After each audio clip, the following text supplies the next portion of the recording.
2025 ஜனவரி முதல் ஜூன் சுழற்சிக்கான அகவிலைப்படி உயர்வுக்காக மத்திய அரசு ஊழியர்கள் காத்திருக்கின்றனர்.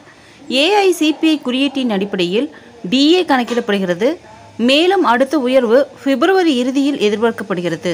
2025 புத்தாண்டு நெருங்கி வருவதால் மத்திய அரசு ஊழியர்கள் ஜனவரி டு ஜூன் சுழற்சிக்கான அகவிலைப்படி உயர்வுக்காக ஆவலுடன் காத்திருக்கின்றனர். 1 கோடிக்கும் மேற்பட்ட மத்திய அரசு ஊழியர்கள் மற்றும் ஓய்வூதியதாரர்கள் இதன் மூலம் பயன்பெறுவார்கள். மத்திய அரசு ஆண்டுக்கு 2 முறை அகவிலைப்படி மற்றும் அகவிலை நிவாரணம் அறிவிக்கிறது. ஆண்டின் பாதியில் ஒரு முறையும் 2ஆம் பாதியில் ஒரு முறையும் அகவிலைப்படி மற்றும் அகவிலை நிவாரணத்தை மத்திய அரசு திருத்துகிறது. அகில இந்திய நுகர்வோர் விலை குறியீட்டின் அடிப்படையில் அகவிலைப்படி கணக்கிடப்படும். ஏஐசிபிஐ பல பொருட்கள் மற்றும் சேவைகளின் சராசரி விலையை வைத்து பணவீக்க போக்குகளை கண்காணிக்கிறது.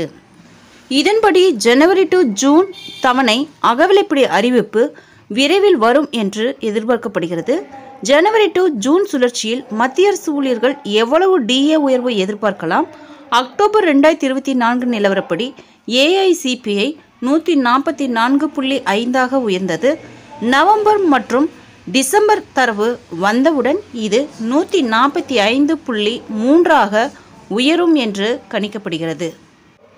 இதன் விளைவாக ஜனவரி 2025 அகவிலைப்படி உயர்வு 56% இருக்கும் என்று கூறப்படுகிறது. தற்போது 53% அகவிலைப்படி கிடைத்து வருகிறது. இந்த ஆண்டு அக்டோபர் மாதம் தீபாவளிக்கு முன்பாக அகவிலைப்படி உயர்த்தப்பட்டது. கடந்த கால போக்குகளின்படி அரசாங்கம் 2 மாத காலதாமதத்துடன் 6 மாத சுழற்சிக்கான டிஏ உயர்வை அறிவிக்கின்றன. ஊழியர்கள் மற்றும் ஓய்வூதியதாரர்களுக்கு நிலுவைத் தொகையும் சேர்த்து வழங்குவதாகவும் கூறுகின்றன.